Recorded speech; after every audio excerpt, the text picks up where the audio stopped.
There you go, go. A Holy Man, that's the name of our film. And it's meant to be quite sort of like a dark thriller noir with sort of like a lot of religious content attached to it. It happens in extraordinary places, like towns and cities. We got idea from Seven, like all the deadly murders and stuff, and also from Hot Fuzz, like the groups murdering the people.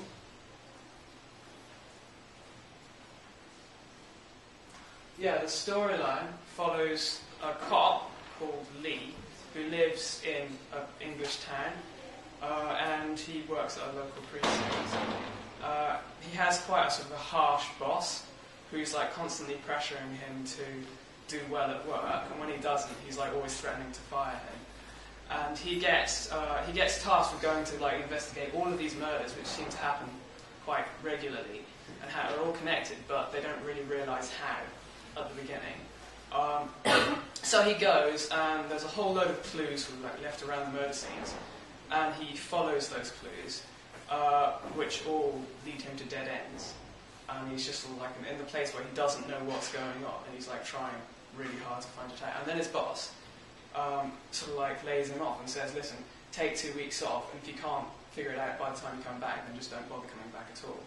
And so he does, but Lee is a devout Catholic, and he trusts in the church. He's obviously had some dark past, which is ambiguous to the viewer, but we don't know what that is. So the church has helped him get through that grief, and so because he doesn't know what to do, and he's in a sort of state of terror because he's losing his job, he goes and confesses to the priest, who's called Philip, and he sort of like tells him everything which has been going on in his life, including all the like the vital clues to the murder mystery.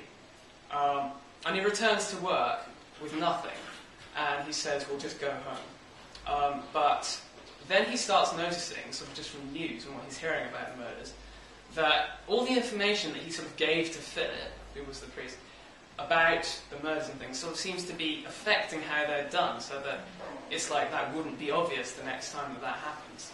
And so then he slowly starts to make the link between sort of like the murders and this priest. And at the end of the film, he goes and sort of confronts the priest, and he realises that it was him all along who had been doing all of these killings. And he realises that it was the priest who was doing it because he believed people were sinning. And he was something of a schizophrenic, and he was quite out of his mind. But nobody would know that initially, because he's just a really likeable character. So he goes to the church in the end and confronts him. But the priest runs away, and he manages to get away. And then he gets a call from one of the cops saying, listen, you need to come and see this the next day. And he goes to the church, and the priest has hung himself. And that's pretty much the end of the film. Yeah, the characters, like, as I've already told you, it's like Lee is the main character, the protagonist, and he's the cop. Philip, the priest at the church, is the antagonist. Although at the beginning of the film we don't realise that, and he's just like a really in-depth, liked, highly socially revered community character. Lee has an annoying sidekick called Ollie, who also works at the precinct but isn't very clever. He tries really, really hard to help Lee, but he never really does help.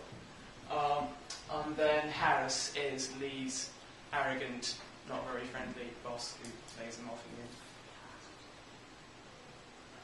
Yeah. I think it's a wide angle, double shot of a unpleasant tunnel, and then it jumps to the close-up shots of the details around the murder scene, and the Bible verse numbers are scratched into the wall, and then it's a wide angle of the dead body.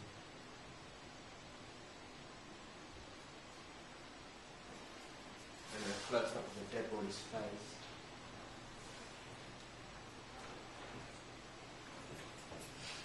Yeah. So yeah, to summarise, it's basically our film is a it's a dark sort of religious thriller noir set in an English sort of town, and it follows the life of Lee, who sort of goes through trying to find out who these murders are. And it's like, it hits closer to home than he realised, because he'd given so much away to the church in terms of himself. And then when he sort of like, he realises that it's this priest who he like really trusted, who's been going around killing people, then it sort of like, it shakes him up in the end. But the priest hangs himself, and that would be sort of like the dark thriller noir end of the film.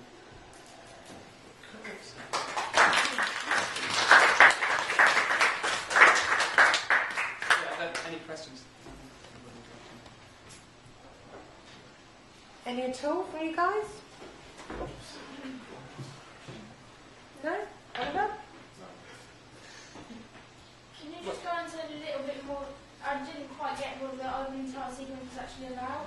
Right, yeah, okay. I think that the beginning of the sequence would just be like a wide angle of some sort of random piece of scenery, but which later in the film would become really important, a key sort of like place where something happens. But we don't really realise that in the first place, but it's just like a slow pan or something around some piece of scenery. And then it would jump straight from that to like a zoomed in close view of one of the details at the murder scene. But you wouldn't really know that that's what it was first, but it would just be like a detailed, like the Bible, or the scratchings in the wall, or maybe some blood on the ground or something. And then after that, it would jump back, and you'd see the wide angle of the whole murder scene, and the dead body laying there on the ground. And then it would zoom in again to a close up of the dead body, and then maybe like a slow zoom into the face of the body or something. Probably with like quite rolling sort of piano music or something behind it. The